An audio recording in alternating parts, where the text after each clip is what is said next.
As man, we stand at a special place in evolution because we form a link between the highest and the general world of beings. Man is the highest, and his world is composed of all the kingdoms of nature. He is the highest, and meets within his sphere all of life manifested. He is the one, the unmanifested, and in his world is all the manifested. Hence he is the top, and includes the intermediate realms, and is also part of the lowest. The highest beings may work without bodies made up of the familiar kingdoms of nature. The less evolved beings work in the kingdoms of nature without the awakened highest. Man consciously forms in himself a link between the two. He has not realized here in waking life the highest which he is, and at present is primarily conscious of what he considers his own world. But in reality, it is man who creates his own world, made up of both the highest and the lowest, and human nature is a combination of the two. Our world we have created by the use of life. Drawing together the five senses and the mind, we incarnate in our world. We create it out of responsive elements. We keep our work in existence by the power of our attention. We use it for its length of life, then withdraw. Our world goes to pieces when we withdraw our attention from it. It is gone as a personal world. It remains basically as an impersonal world for our work as impersonal beings. Our world then becomes a lens through which we can see the whole.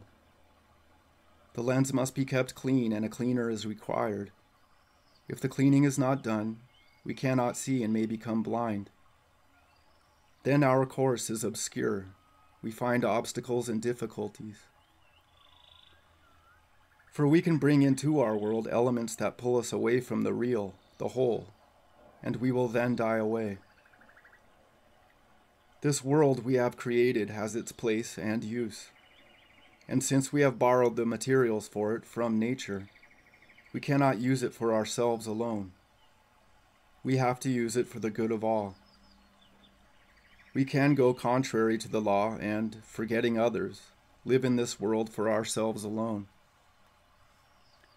Shutting ourselves off, we separate ourselves until the main arteries to life are severed. Balance in our world is maintained by following the course of moderation, and by partaking of all things which go to make up our life in the right proportion.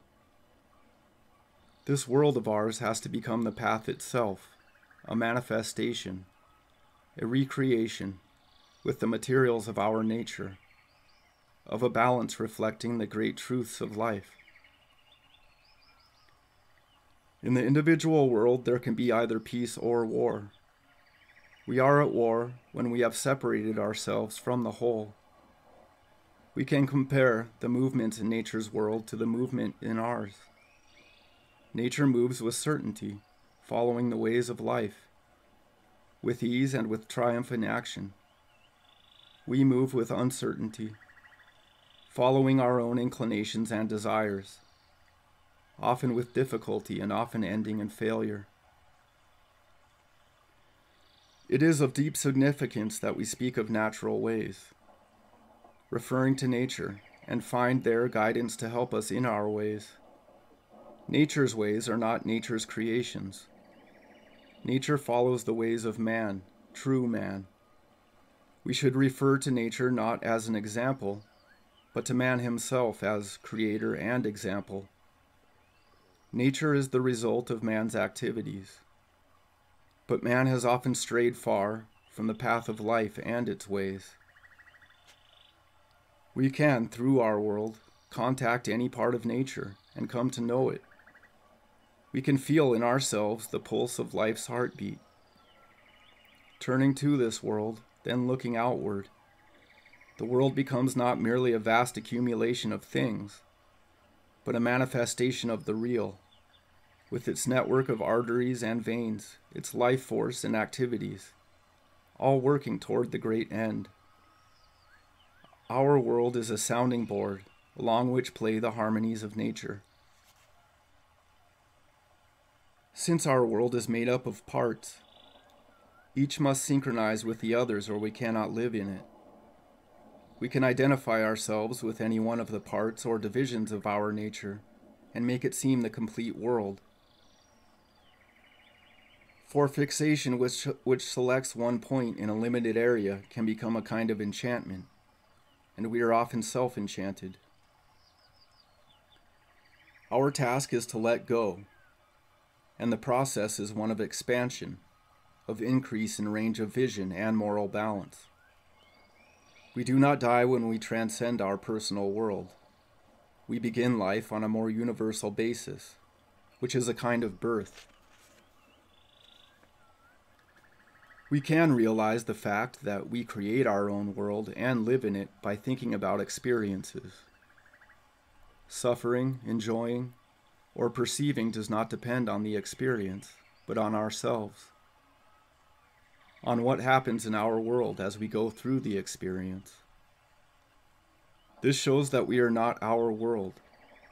That is why we call it our world. We are an individual, yet a world, because we are composite. This world is our environment, and not the outer world. Nothing in that outer world affects us save as we register it in our own world. Our world allows us comparisons because we can register through the senses, the mind, and other faculties.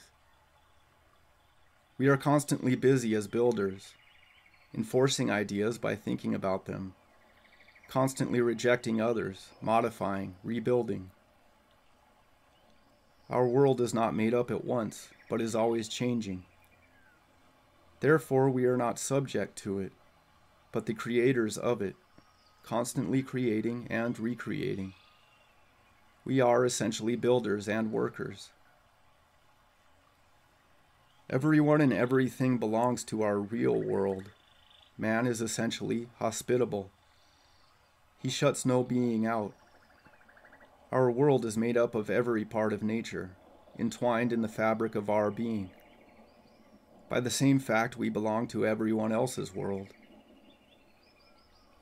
By expanding and growing through our world, we reach to a greater world, that of the self. Our world is not then gone, only the barriers which made it small are gone. We have extended our perception so that our horizon now includes the whole of life, not merely the boundaries of the present.